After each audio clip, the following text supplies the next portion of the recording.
Ahí estamos. Compartimos pantalla.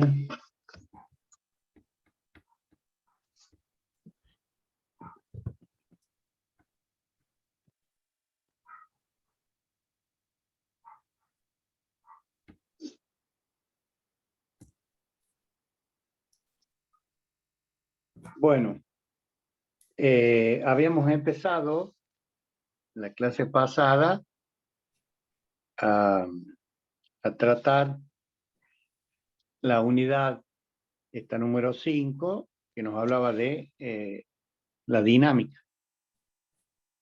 Y dentro de la dinámica, exactamente como hicimos en la cinemática, vamos a ver primero la de la partícula, como les dije en la clase pasada, y luego la vamos a extender al cuerpo o sólido rígido. De acá hasta el final van a ser todos conceptos de dinámica, sé que vamos a estudiar, por eso comenzamos trabajando, repasando los principios de Newton, los 3 más el corolario o los 4, como quieran llamarle. Vimos el principio del equilibrio dinámico de D'Alembert y bueno, vamos a empezar a estudiar, a ver, la base de toda el desarrollo de esta unidad va a partir, como es lógico, a partir del segundo principio o principio de la inercia, ¿no? Es decir, que la suma de fuerzas es igual a las masas por la aceleración.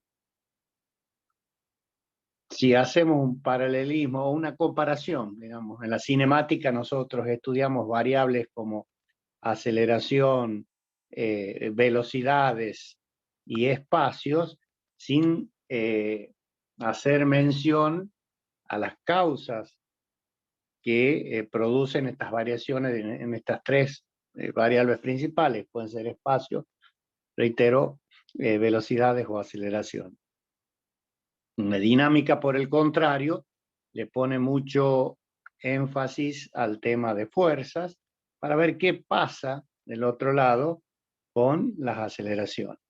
En principio, la masa en este capítulo, como es la dinámica de la partícula, únicamente cuenta el hecho de que va a tener una acción a través de el peso, digamos, o la atracción de la fuerza gravitatoria sobre esa masa. Pero no podemos hablar de distribuciones y forma porque estamos hablando de una partícula. Cuando estudiemos sólidos rígidos sí va a tener que ver la masa, porque esta distribución, la forma en definitiva del sólido rígido, influye al momento de estudiar las causas que están produciendo el movimiento. Entonces, ¿en qué nos vamos a centrar? En ver las fuerzas, hacer un análisis bien detallado de cómo a partir del estudio de las fuerzas podemos poner la fuerza, valga la redundancia, en función, básicamente, y a modo de adelantarnos, vamos a tener que la fuerza, que es la variable más importante en la dinámica, en función del tiempo, la vamos a poner en función de la velocidad y del espacio. Y ahí, digamos, terminaría el tema de la dinámica de la partícula. Lo vamos a ver para terminar, digamos, la unidad didáctica número 5. Hacia fin de año vamos a retomar este tema ya con el sólido rígido, con las formas reales que tienen en 3 dimensiones, etcétera, etcétera, y ahí van a aparecer las otras variables que también entran en juego en la dinámica, como les dije recién, la forma del cuerpo o la distribución de esas masas que dejan de ser puntuales para tener ya una forma determinada. Como vamos a ir de lo particular a lo general, la primera parte vamos a hacer un análisis escalar de cómo podemos plantear nosotros esta razón del estudio de la fuerza para ponerla en función, como les dije, del espacio, la velocidad y el tiempo. ¿Y por qué decimos que vamos a hacer un estudio escalar? Porque consideramos la partícula y la vamos a considerar que se mueve o está definida, digamos, en una sola dimensión. Al decir una sola dimensión, decimos que la trayectoria que hace la partícula es rectilínea. Por lo tanto, se conocen las direcciones y los sentidos de lo que está actuando sobre la partícula. ¿Está bien? Entonces, ustedes van a ver que la primera parte, en ningún momento hacemos mención a el estudio vectorial. No va a pasar lo mismo, y ahí sí va a haber que hacer un estudio vectorial, si la trayectoria de la partícula es curvilínea. Porque al ser curvilínea, si este es el punto A y este es el punto B y esta es la trayectoria de la partícula, se ve claramente de que ya la dirección y sentido de cualquier magnitud vectorial, reitero, no se mantiene. La más básica de todas, como habíamos visto en el capítulo 1, el radio vector, o el vector posición, llámenle como quiera. El vector posición, que es la variable fundamental con la cual empezamos nosotros a definir, también varía. Entonces, al variar, ya sí vamos a darle carácter vector. Entonces, teniendo en cuenta estas consideraciones, que son las que están enunciadas en esos 3 puntos, tomemos el principio de masa. Recuerden que en la mecánica nos interesa más dejar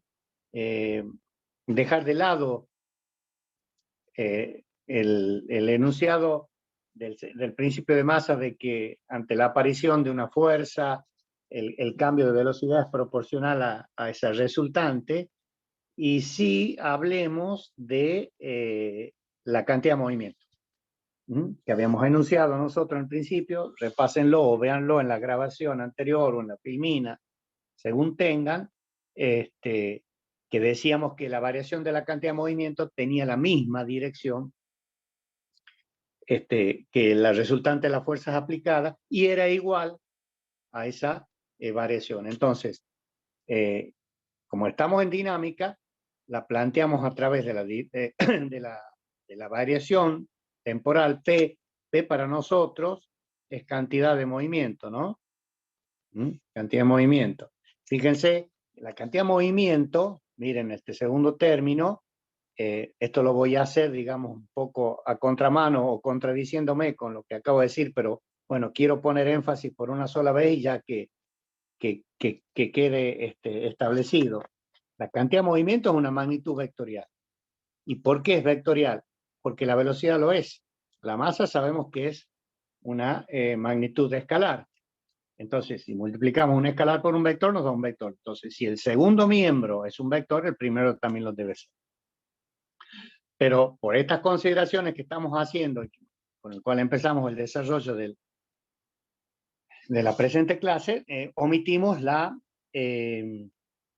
designación de magnitud vectorial.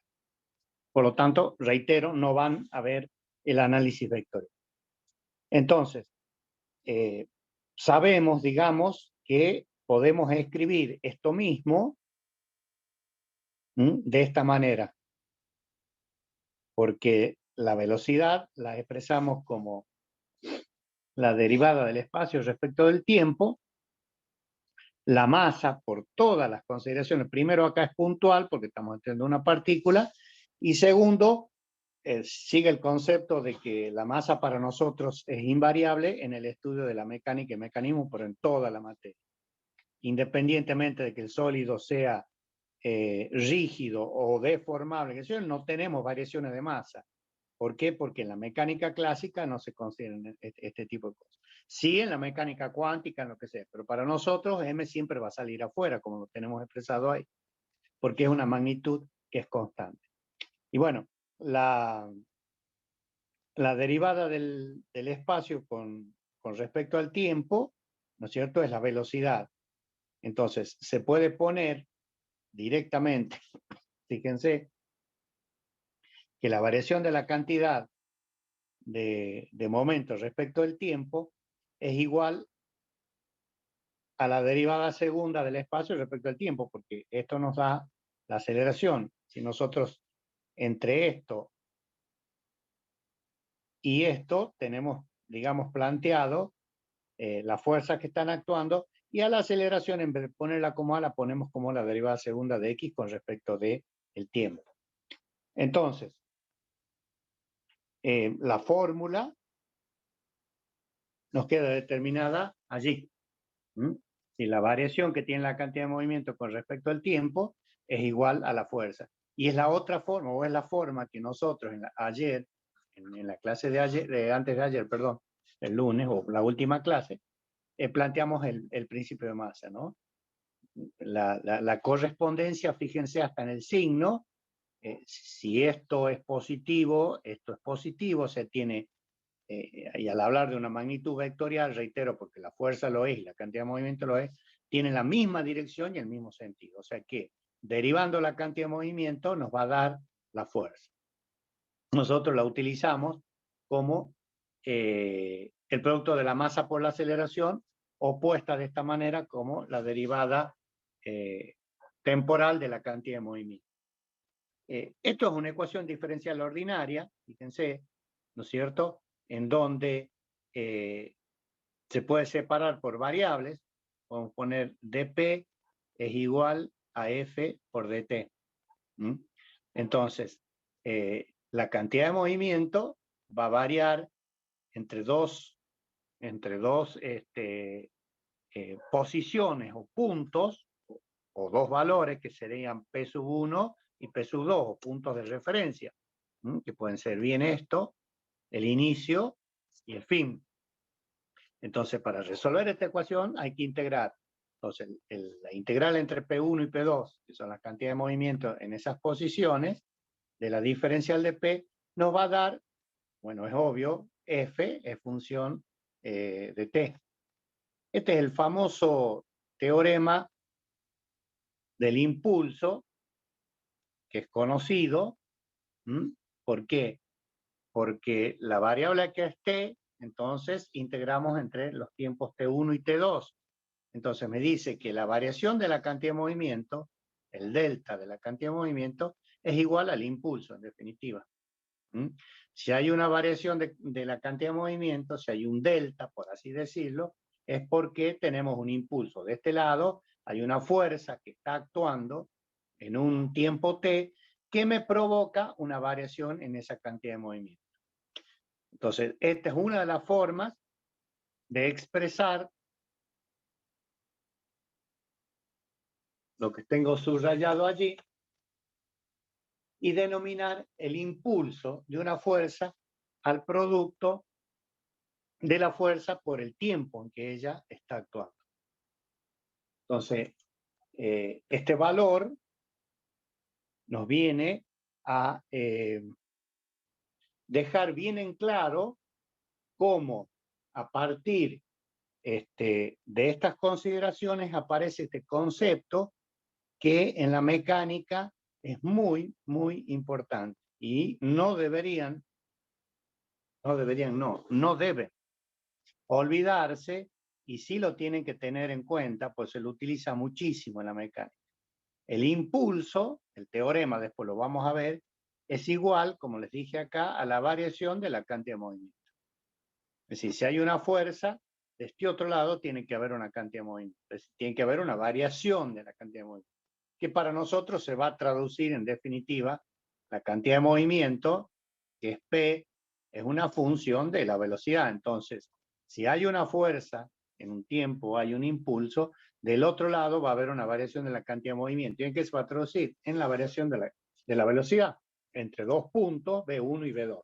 Reitero el hecho, no ponemos vector porque la trayectoria es rectilínea. Dicho esto, vemos que a la ecuación fundamental de la dinámica le podemos dar este nombre. ¿Por qué la expresamos así, como la derivada segunda? Recuerden que esto es igual a A. Porque aparece X. Entonces, al aparecer X, empiezan a aparecer o a asomar las posibles funciones de las variables en los que nos va a quedar la fuerza. Y este análisis nos va a llevar a varios temas, ¿no? Uno puede ser vibración, el otro puede ser, como le digo, estudiar el tema del amortiguamiento en dinámica, estudiar cómo varía una función en función del espacio, como puede ser la deformación. Al decir espacio digo posición, ¿no? Como puede ser la deformación de un resorte, etcétera, etcétera. Así se van a abrir un abanico amplio de posibilidades de estudiar siempre a partir de la ecuación que nos rige a nosotros el segundo principio. Entonces, hemos dado tantas vueltas para llegar a la conclusión, fíjense, de que F está haciendo en definitiva una función de X. Entonces, el tiempo, porque estamos en dinámica, no nos olvidemos nunca, y si estudiamos dinámica, estudiamos las variables y cómo estas variables pueden tomar distintos valores en función del tiempo. Por lo tanto, nos va a dar a nosotros la solución de esta ecuación, en este caso que es de segundo grado, porque aparece el tema de la aceleración, nos queda que es función del tiempo. O sea, X es una X de t porque está acá. Lo ven acá, ¿no? Es función del tiempo. Entonces, si el espacio es función del tiempo y el tiempo es una función de la fuerza, es obvio que se va a empezar a dar esta función de función y la velocidad también va a pasar a ser, como lo decimos acá en el segundo punto, función del tiempo. Por una sencilla razón de considerar el tema de función de funciones. Es decir, sabemos que el espacio, la solución de esta ecuación diferencial ordinaria, nos va a dar una X de t porque la variable sigue siendo t, entonces F puede ser función de t. Por lo tanto, F es una fuerza que va a variar en función del tiempo. El caso del impulso es un claro ejemplo de que la fuerza es una función del tiempo. Habíamos visto que hay una relación directa con el espacio. Es decir, al espacio lo vamos a definir no como una trayectoria, sino mucho más genérico, es decir, de la posición 1 y 2.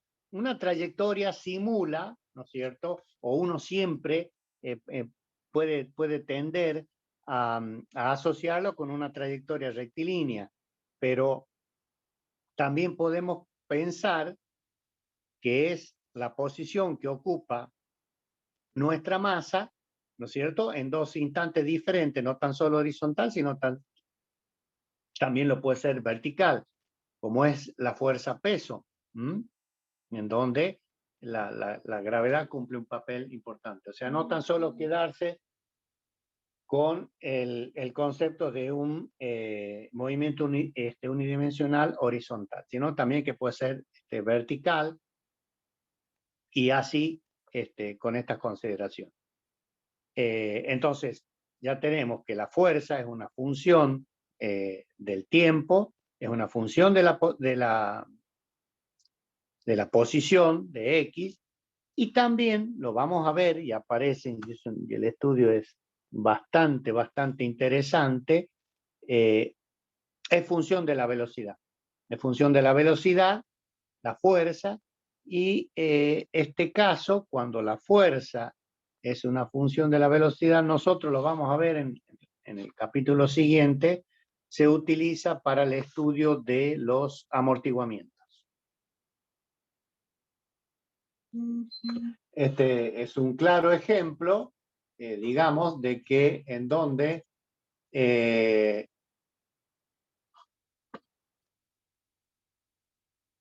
esperen un minutito.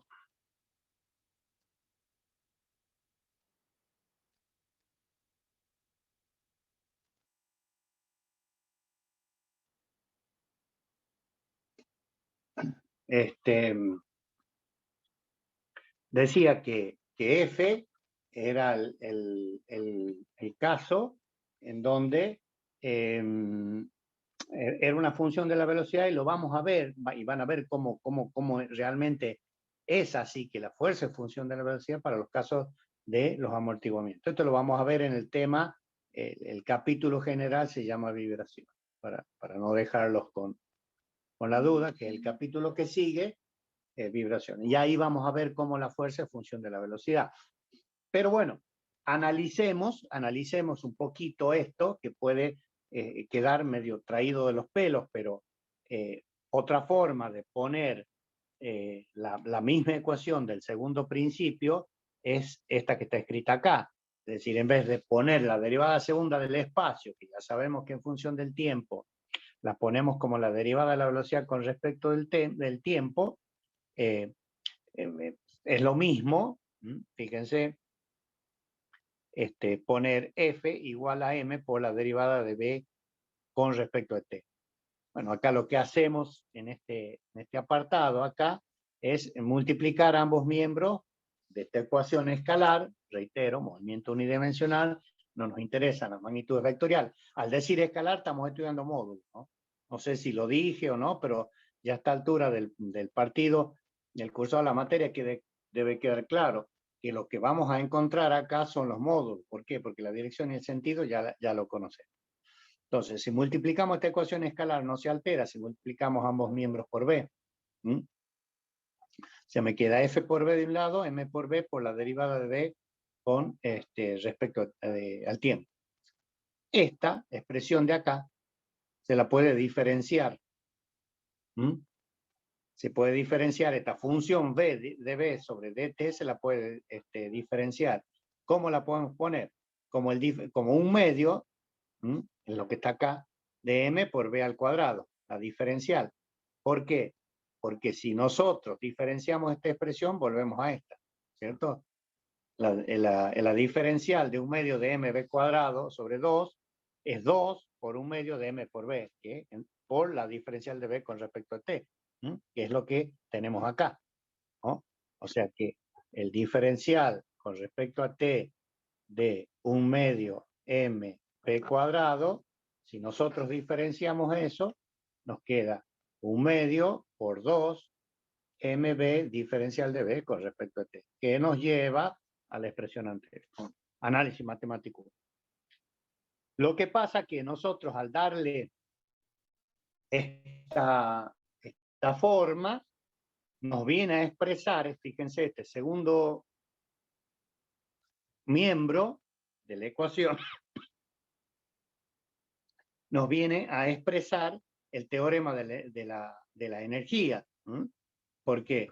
Porque un medio de mb cuadrado, sabemos bien que representa la energía del cuerpo. Entonces, tenemos una ecuación diferencial. Reitero, este hecho, análisis matemático, alumnos, para poder encontrar la solución hay que integrarla.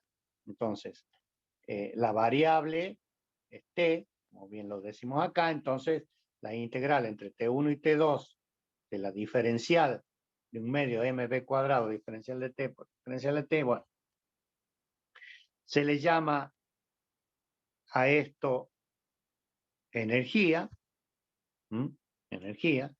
Entonces nos queda esta integral, que integrada entre los tiempos 1 y 2, reitero, porque la variable es t, y este pasaría al otro término, que este, nos queda la energía del punto 2 menos la energía del punto 1 es igual a la integral, reitero, porque hemos despejado ahí, de f por b por diferencial de t entre t1 y t2, porque también la variable acá es t. F por b, esto no se olviden nunca, nunca más, si van a hacer mecánica. ¿A qué se llama f por b? El producto de f por b. Tengo una fuerza en la dirección aplicada, en este caso es una partícula de masa m que me produce una velocidad v. F por v es lo que van a conocer, lo que se denomina potencia. Potencia. Y bueno, está más que claro que yo he dibujado ahí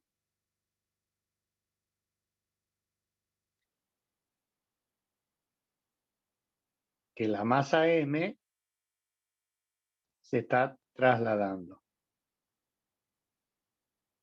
Por lo tanto, el valor de esto es potencia en traslación.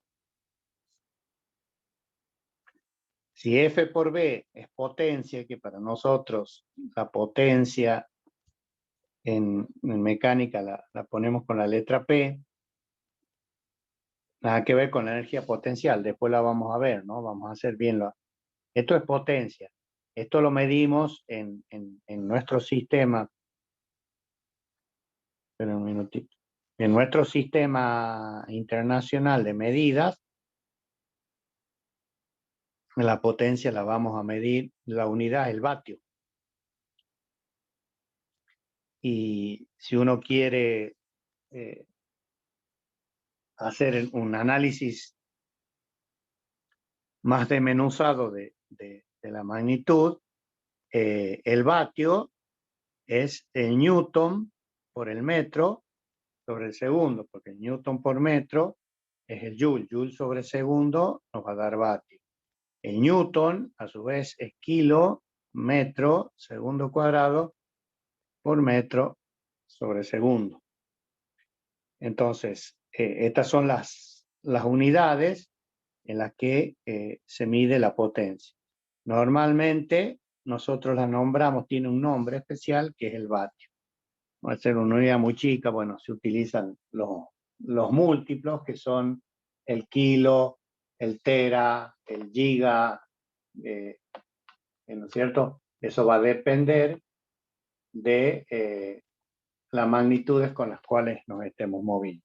Pero bueno, toda esta vuelta he dado porque también sirve para que vayan refrescando y vayan preparándose para mecánica de los fluidos, para elementos de máquina, porque estos son conceptos muy, muy mecánicos. No se olviden nunca, fuerza por velocidad da potencia en todos lados.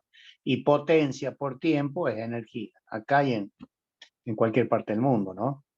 Porque esto tiene que ser F por B por diferencial de T, tiene que ser energía. ¿Y por qué tiene que ser energía? Porque de este otro lado también tengo energía, lo acabamos de definir acá, el teorema de la energía. Entonces nos está diciendo que la variación de energía entre dos puntos, hablando de esta misma partícula entre dos puntos, porque hay una función que está implícita y que es el tiempo, es la potencia, o sea, la fuerza por la velocidad, por el tiempo que está actuando esa fuerza, ¿no? Por lo tanto, la variación energética tiene que ver con la fuerza y la velocidad que desarrolla en ese tiempo, en este caso, la partícula. Pero desde el punto de vista es variación energética es igual a la variación energética de la fuerza por la velocidad y el tiempo entre esos mismos instantes. O sea, T2 menos T1 es igual a la integral entre T sub 1 y T sub 2 de F por B, que es P, por diferencial de T. En traslación, reitero, porque nos quedamos con que el movimiento es unidimensional. Entonces, tenemos que hacer, digamos, un análisis un poquito más minucioso del segundo miembro, que es F por B diferencial de T. Acá utilizan, fíjese lo que yo les acabo de decir, el nombre trabajo como equivalente a energía.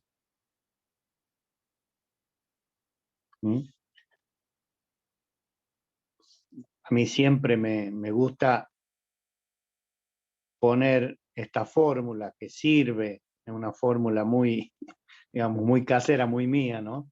La energía es la potencia dividido el tiempo. Me estoy haciendo macano. Disculpen. Digo una cosa y hago otra. Perdón.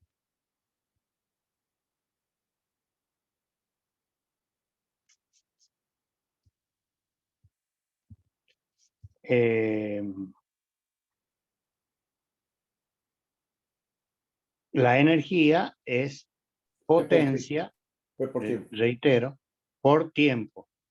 Lo que pasa es que yo quiero hacer siempre, empezar con la anterior, que es P igual a E, esto.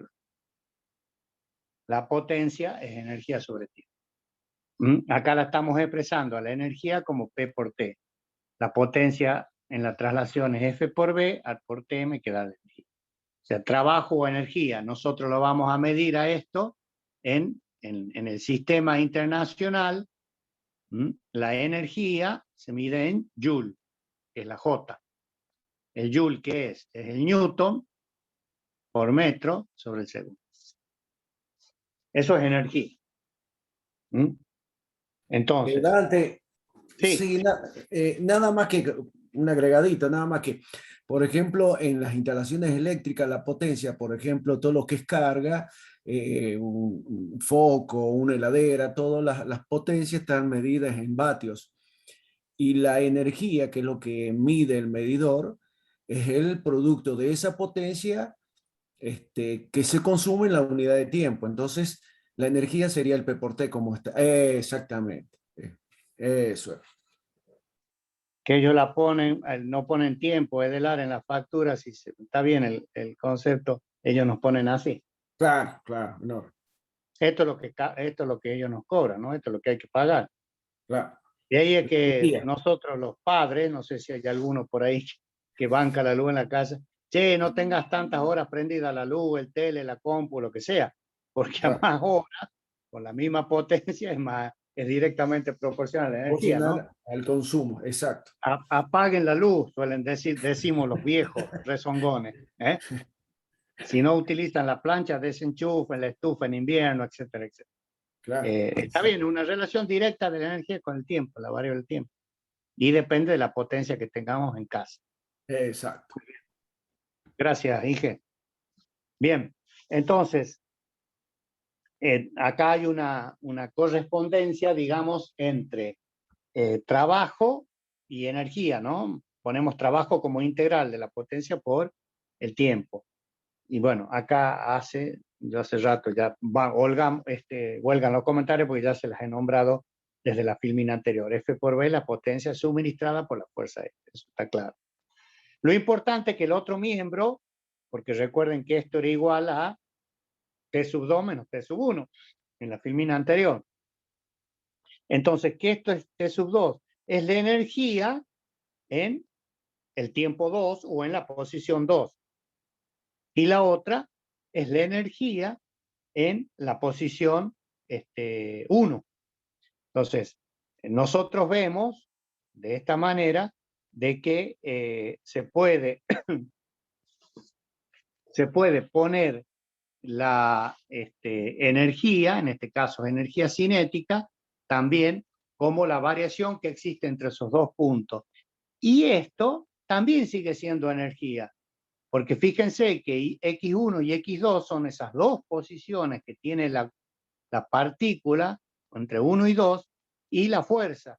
Entonces la fuerza por la posición o el desplazamiento entre esas dos posiciones también me da lo que es, nosotros esto le llamamos normalmente trabajo.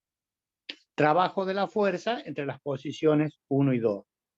De todo esto, ¿saben qué es lo que me resulta a mí que quisiera que les queden? Que tanto F por X como T2 y T1, o sea, las variaciones energéticas y de trabajo, ya sea si lo miramos desde acá o lo miramos desde acá, dependen de las posiciones finales e iniciales, puede ser al revés también. Dependen de dos posiciones. En el tiempo 2 que pasa y en el tiempo 1 que pasa y en el espacio 1 que pasa o en el espacio 2. Entonces, estamos viendo una relación directa entre la variación energética y el trabajo que nos produce la fuerza y nos dice directamente qué es lo que pasa.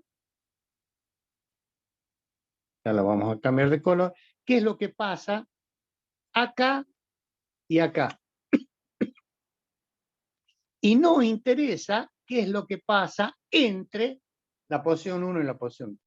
La partícula podrá ser así, bajar, subir, qué sé yo. Teóricamente esto no lo puede hacer, reitero, porque estamos estudiando un movimiento unidimensional, pero es independiente del camino que recorre, solo depende de la posición inicial y final. Eso, después lo vamos a ver, que se denominan los campos conservativos, y bueno, aparecen muchas propiedades que uno las puede estudiar y aplicar para resolver la problemática. Entonces, esta famosa ecuación la podemos abordar, como dicen estos dos puntos acá, desde dos posiciones distintas. Porque lo que uno quiere obtener es qué es lo que pasa con el movimiento instante a instante, ¿no es cierto? Entonces, uno la puede resolver estas ecuaciones si la integramos a esta ecuación, conociendo la fuerza, integramos esta ecuación y vamos a poder conocer la posición, la velocidad y la aceleración. Este proceso se llama, como lo obtenemos por integración, proceso de integración. O bien, si uno conoce la variación del espacio en función del tiempo, si se lo deriva a eso, o sea, atacando esto, derivando dos veces, uno puede obtener la fuerza resultante. Este proceso se conoce con el nombre de procedimiento de derivación. Si podemos obtener las variables por integración, integrando esta ecuación para conocer qué es lo que pasa con la posición, la velocidad y la aceleración resultante, o podemos derivar y encontrar la fuerza. Son los dos caminos o las dos vías que tenemos expeditas, digamos, para la solución del problema. No pierdan nunca de vista que lo que estamos buscando nosotros, ¿no es cierto?, son las variables más importantes que entran en la dinámica. Lo volvemos a poner como que la fuerza es una función de la posición, de la velocidad y del tiempo. Si se conoce esto, se puede determinar esto. El valor de la fuerza, que en la dinámica juega un papel más importante, muy importante. Pero si se conoce la fuerza, se puede conocer en qué posición está el cuerpo y cuáles son o cómo ha intervenido esta fuerza en cada una de estas variables, que es el objeto del estudio de la dinámica.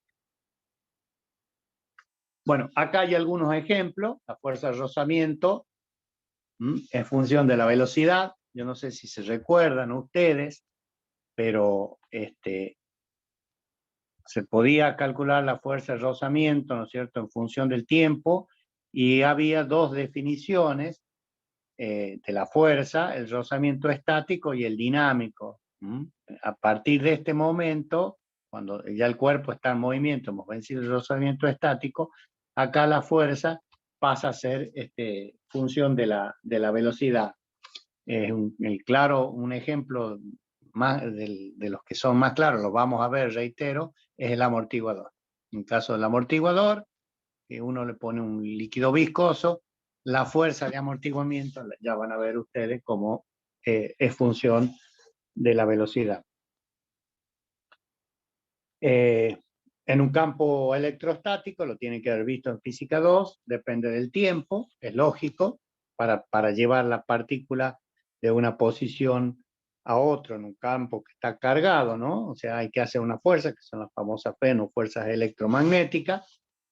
Los campos gravitatorios, que actúan sobre la masa, recién lo nombramos, el peso de un cuerpo. La fuerza elástica es función de la posición, o sea, la deformación del resorte, un resorte cualquiera, si nosotros lo comprimimos, la fuerza recuperadora, por así decirlo, es función de la deformación que tiene el resorte. No es lo mismo deformarlo hasta acá que deformarlo hasta acá. Es decir, la fuerza va creciendo a medida que va aumentando la deformación. Esto es lo que nos quiere decir la fuerza recuperadora de un resorte. Y bueno, la resistencia del aire también es función de la posición y de la velocidad. También este es el caso de los paracaídas. Como es función de la velocidad. Acá está, digamos, puesta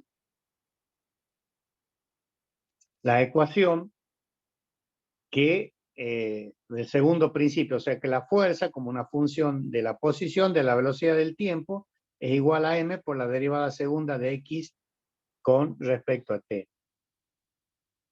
El tiempo es la variable más importante, por lo tanto, para poder resolver tanto uno como otro, los dos procesos, recuerden que esto lo podíamos resolver por la derivación o por integración. ¿Cómo vamos a hacer eso? Y para un tiempo t igual a t0, saber cuál es el espacio y cuál es la velocidad para ese t0. O sea, esto es lo que nosotros llamamos condiciones iniciales. Si no, las ecuaciones diferenciales pueden quedar con constantes que no se pueden determinar y por lo tanto no se podrían o nos van a quedar en función de una constante, un término que va a terminar siendo una incógnita. Entonces, conociendo el espacio inicial, que en definitiva es esta, y si es esto, que este punto, eso es otra cosa, a ver. En algunos libros, y en este donde yo lo he sacado, se utiliza la notación de Newton, que dice que la derivada de x con respecto a t se la puede poner como x punto. O sea, este puntito, cuando lo vean acá, significa la primera derivada. Y obviamente, si tienen esto, van a aparecer dos puntos. Entonces acá me dice la derivada de x, para ese tiempo me va a dar la velocidad, me está diciendo cuánto vale la velocidad, que es v sub 0 para t igual a t0. Esto me permite, reitero, conocer cuáles son los valores con las condiciones iniciales para cuando uno resuelva por el método de integración o de derivación las condiciones iniciales. Bueno, acá no me voy a detener mucho, simplemente lo vamos a nombrar, pero cuando la fuerza depende únicamente del tiempo, se llegan a las ecuaciones, la x de t, fíjense, en función de f, ¿no? De acá aparecen los movimientos rectilíneos uniformes, en donde aparecen las ecuaciones características de ellos. Fíjense cómo está el espacio inicial, la velocidad inicial y la fuerza dependiendo del tiempo. ¿Cómo lo hacemos a esto? Bueno, poniéndola a la ecuación en forma diferencial, como nosotros la queremos hacer, ver o hacer el análisis de la función en función del tiempo. Bueno, en vez de la aceleración ponemos la derivada con respecto al tiempo. Separamos acá, separamos, el diferencial de t lo pasamos para el segundo miembro, y me queda m por b para este lado y f por t para este lado. Fíjense que las variables son distintas. Como acá tenemos la velocidad, me queda v0 y b, o sea, no pierdan de vista, a ver, x0 y b0, las condiciones iniciales acá son b0 era la derivada de x con respecto al tiempo, ¿no? Porque x era una función del tiempo. Para t igual a t0. Entonces ahí está b0. Siempre están las condiciones iniciales. Y acá está t0. Fíjense cómo en este caso resolvemos, integramos ambos miembros y bueno, me queda m por b para el primer caso menos mb0 es igual a la integral entre 0 y t, o t0 y t, son los valores. T es un valor cualquiera, y este es el valor inicial, como lo hemos definido, de f de t diferencial de t. La velocidad en función del tiempo, bueno, lo que hacemos acá es a este b0, operarlo, pasarlo al otro miembro, al m ponerlo 1 sobre m, bueno, entonces son pasos algebraicos, ¿no es cierto? Este 1 sobre m viene de acá, y me queda la integral, así como está, entre t0 y t, de f de t diferencial de t. No hemos hecho nada más, nada raro, sino que estamos buscando el valor que es este para el tiempo t. Por eso le pone b de t, es este. También este b0, ya lo conocemos, que está dado por las condiciones iniciales. Conocido, acá está, b de t, y siendo b de t como la derivada del espacio con respecto al tiempo, bueno, acá pone el espacio, fíjense cómo le queda en función de la velocidad y del tiempo. Estamos haciendo, en definitiva, cambios de variables. Entonces, x menos x0, o sea, el espacio en el cual vamos a hacer el cálculo, menos el espacio integral, inicial, es la integral entre t0 y t de b por diferencial de t. Eso es lógico, ¿no? Esto, recuerden, b es igual a e sobre t general. Por lo tanto, el espacio es igual a la velocidad por el tiempo. Nada más que está puesto en forma diferencial. Esto está en forma, la ecuación está muy burda en forma incremental o de incrementos, ¿no? Pero este es el x menos x0, digamos. Y este b es la función de t. Entonces, como lo que queremos encontrar es el espacio, acá está. Y bueno, viene a corroborar cómo está en función sumando el segundo miembro, son las condiciones iniciales. Y tenemos acá la fuerza.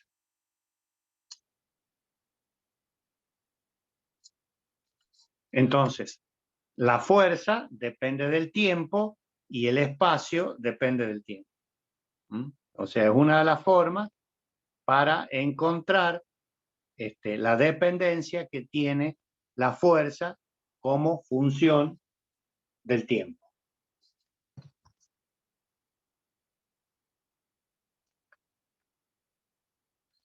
La otra forma que habíamos dicho, que la ecuación, la fuerza, perdón, podía depender de la velocidad. O sea, F era función de la velocidad. Y la ponemos acá. Bueno, acá lo que hace es darle otra forma a la ecuación. Fíjense que el f de b lo pasa para el primero, o separa variables. Pone la variable velocidad en un miembro y el tiempo en la otra. Entonces, las condiciones iniciales para poder integrarla de un lado y del otro. Para T0 y T resuelta queda 1 sobre M porque es diferencial de T, ¿no es cierto? Por T menos T0. A este primer miembro le da un nombre que es phi de B. O sea, una función de la velocidad. Esta integral, el diferencial de B sobre F de B, es una función de la velocidad. La velocidad ya vimos anteriormente, función del tiempo. Entonces, ¿qué es lo que hace? Pone que B de T es una función, en este caso es psi, de B sub 0 y de T. B sub 0 es la condición inicial y T es los valores que toma la función para esos dos instantes. O sea que nos queda una función de función en definitiva. La fuerza o la integral, la diferencial de B sobre F es función de la velocidad es función del tiempo, por lo tanto la velocidad es función del tiempo.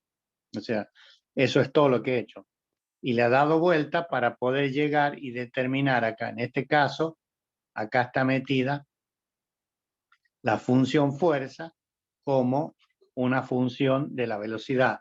¿Por qué? Porque esta función sí, que es la que está puesta acá, es función de t. Y si sí es función de t, esta función es v de t. Entonces, en definitiva, nos queda que f es función de la velocidad. Se complica bastante esto si uno lo analiza desde el punto de vista analítico, pero van a ver que para los casos que vamos a resolver nosotros va a ser bastante más sencillo porque vamos a utilizar una ecuación de este tipo. Vamos a poner que la fuerza F es C, una constante, por la velocidad a la E. Y N va a ser un exponente que lo vamos a usar como a la primera potencia. Entonces vamos a determinar los valores de la fuerza de rozamiento siguiendo esta función. Lo importante para que les quede claro a ustedes es que sepan que la fuerza es función de la velocidad. La fuerza es función de la velocidad. En los dos casos, cuando es función del tiempo y cuando es función, en este caso, de la velocidad, lo que hemos estado haciendo ha sido obtener estos valores en función del espacio x de t, porque no hemos movido con la ecuación m derivada segunda de x con respecto a t de x. Entonces, x es función de t, x es función de f y v es función de f. Queda puesto de manifiesto en esta ecuación.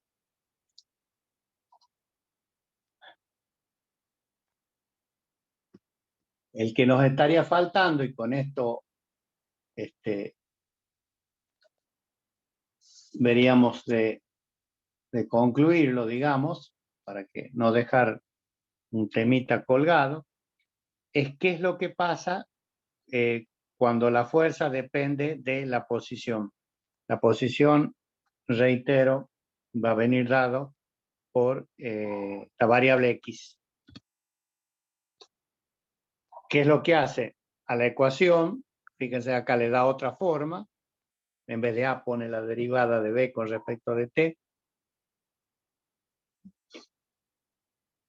Como buscamos la posición, acá van a ver que lo que va a aparecer en definitiva va a ser la energía que depende de la posición y que es lo que llamamos energía potencial.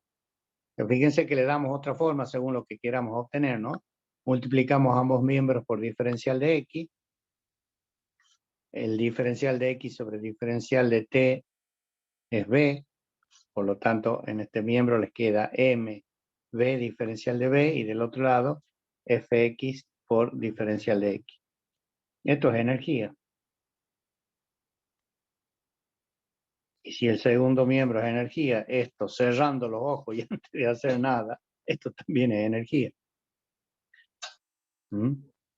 Recuerden, no podemos sumar de un lado naranja y del otro lado manzana. Si de la izquierda tenemos naranja, a la derecha tenemos que tener naranja. Entonces, MB diferencial de B igual a F por E. Antes de hacer nada, ¿cómo le llaman a esto? ¿Qué tipo de energía es?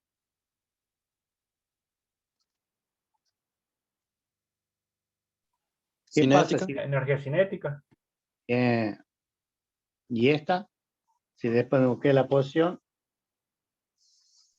Potencial. Bien. Bien.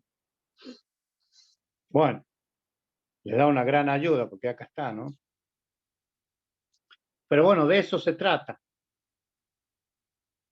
Nosotros tenemos que hacer trabajo para llevar a una partícula desde una posición X a una posición tomada como referencia, que en este caso es 0, ¿no es cierto? Eso es para esto. ¿Mm? ¿Por qué? Porque dice que es el trabajo de la fuerza para pasar de X0 a X. ¿Mm? Entonces, le llama V energía, va a ser de X. ¿Por qué? Porque es posicional. ¿Mm? Entonces va a ser la integral, porque acá hay un diferencial de f de x diferencial de x.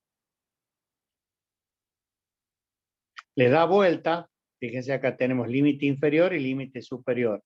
Le pongo el menos y le doy vuelta a los signos de interrogación. Los límites de integración. ¿Por qué es esto? Porque este signo menos nos da a entender cuando la igualemos con el otro esta, que mientras una aumenta, la otra disminuye. Eso nos quiere decir este signo menos. Porque ustedes lo acaban de decir, MB diferencial de B es esto, es variación de energía cinética. Me dice que es igual a la variación de la energía potencial. O sea que si esta disminuye, esta tiene que aumentar. O inversamente, si esta aumenta, esta tiene que disminuir. Este juego entre energías potenciales y energía cinética se utiliza mucho, lo van a ver este otro año, en máquinas hidráulicas, para transformar la energía del fluido, que puede ser potencial, cinética, en energía mecánica. Pero siempre se hace este juego, digamos, juego energético entre una y otra. Bueno, el signo negativo es lo que yo les decía recién. Si uno realiza un trabajo positivo, es decir, el trabajo es un signo positivo, representa una disminución de la función b de x. O sea, y si el trabajo es negativo, o sea que estamos absorbiendo trabajo, la función b de x va a ser, si el trabajo aumenta, disminuye b de x. Si el trabajo disminuye, aumenta b de x. O sea, siempre van a ir con signos cambiados. ¿Por qué? ¿Por qué van a ir con signos cambiados? Porque es la única forma de expresar el teorema de la conservación de la energía, que me dice que la energía potencial más la energía cinética en un punto es igual a la variación que tiene la energía potencial más la cinética en estos otros dos puntos. Y eso permanece constante. A E, a la suma de la energía potencial y la cinética, se le denomina energía total del sistema. A mí siempre me gusta hacer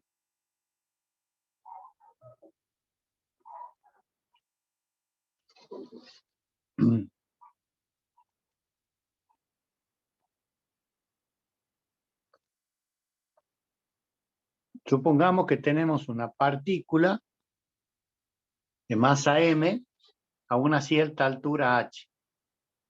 El valor de esa energía potencial es el peso por la altura. y es máxima. ¿Por qué? Porque la altura es máxima. Esa variación es lineal y responde a esta ecuación que tengo puesta acá. Si en esa misma posición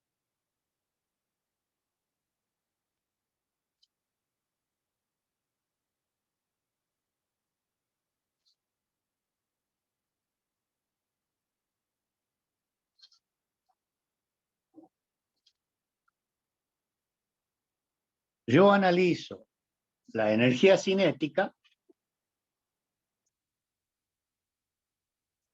veo que la energía cinética, a donde es máxima, la energía potencial, la energía cinética es cero. Lo que me dice el teorema de la conservación de la energía, que en cualquier punto que yo tome, esto es un invento mío, esto no existe. Lo que pasa es que yo quiero llevarles claridad con el teorema de la conservación de la energía, porque por ahí, bueno, me sale fuera de escala, ¿no? Pero esto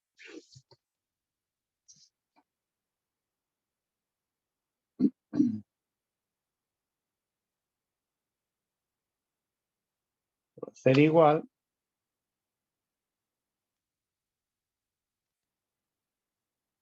a esto. ¿Cuánto vale este segmento? La suma de este más este. Para esta posición, ¿no? ¿Cuánto vale este segmento? La suma de este más este. Entonces, esta es la energía total, que es constante. De ahí el signo negativo de sub P, que mientras E sub P disminuye, esta aumenta, o la quieren ver al revés, mientras esta aumenta, esta va a disminuir, etcétera, etcétera. Pero tal que la suma de ambas permanece constante. Eso es lo que nos dice el teorema de la conservación de la energía. ¿Queda claro eso? Está muy bueno Sí, eso, está muy bueno, Dante, porque ahí está claro de que justamente a través del gráfico, donde ese perfil como nosotros así como hicimos hace poquito los perfiles de velocidades, pasa lo mismo con en este caso con las energías. Y lo que se puede apreciar ahí, que a lo mejor desde un principio hasta la mitad, más o menos lo que predomina, desde arriba hacia abajo, lo que predomina es la energía potencial. Mientras que desde la mitad para abajo lo que predomina es la energía cinética, porque va disminuyendo el espacio, o sea, la distancia, y va aumentando la velocidad. Y la magnitud que está en verde, que permanece constante todo tiempo. Está muy bueno, Dante, está muy didáctico. Perfecto.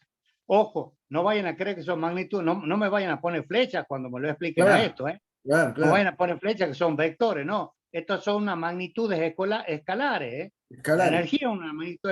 Esto, si esto vale 5 y esto vale 2, acá tengo 7. ¿Me explico? Si esto vale 4, esto tiene que valer 3 y acá tengo 7. ¿Ah? ¿Me explico? Acá esto vale 0, entonces esto vale 7, para que esto valga 7.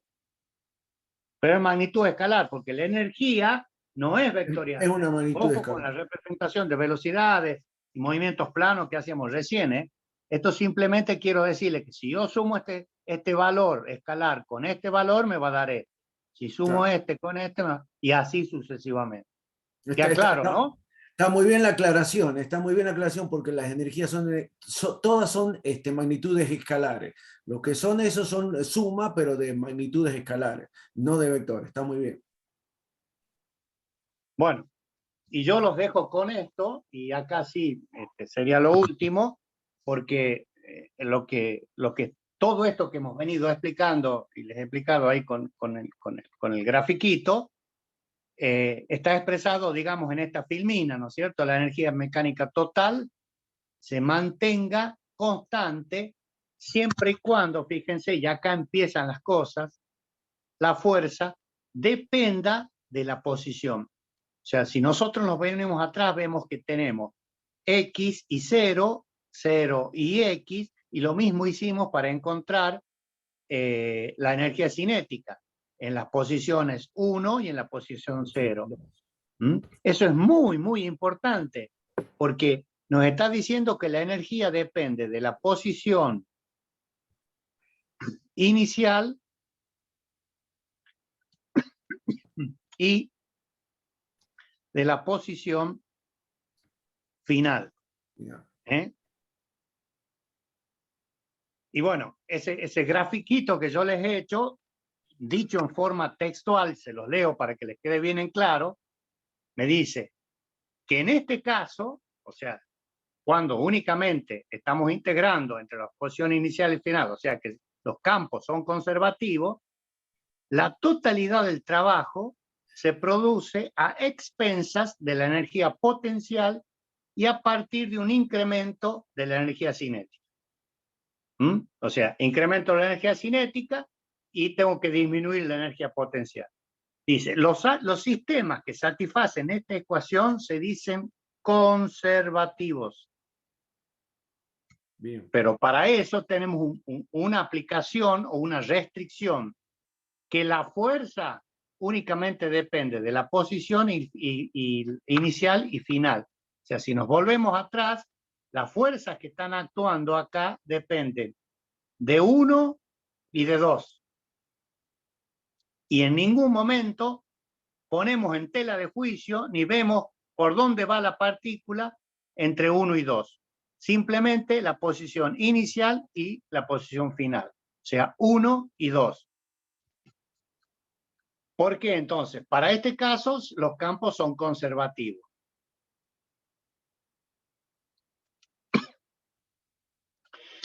Hay fuerzas que no dependen de la posición inicial, que son, por ejemplo, el rozamiento.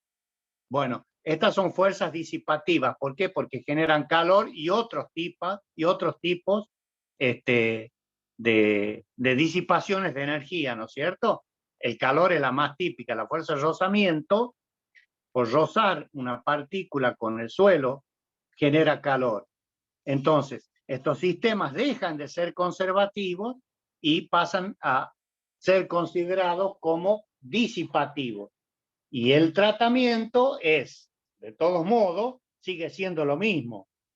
Tener en cuenta la energía en el punto 1, llamémosle potencial, sumarle la energía cinética en dicho punto, en el 1, restarle la energía disipada y nos tiene que quedar igual a la energía del punto 2 potencial más la energía cinética del punto 2. Es lo mismo, nada más que esto nos hace ver que son campos no conservativos.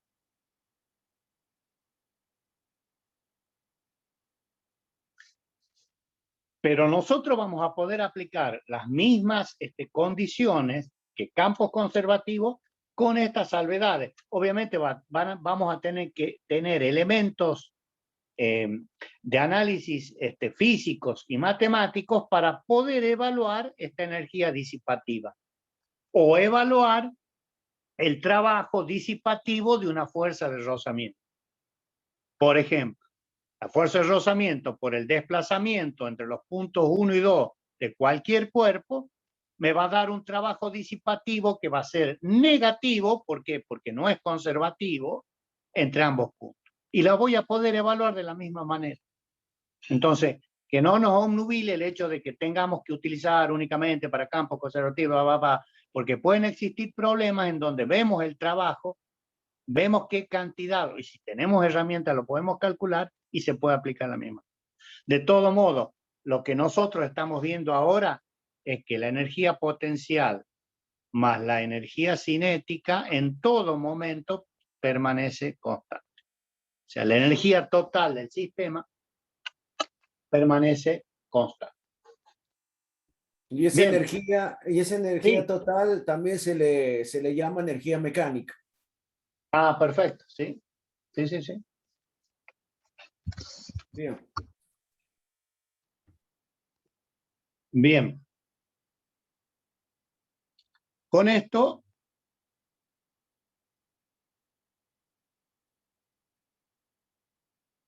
paro la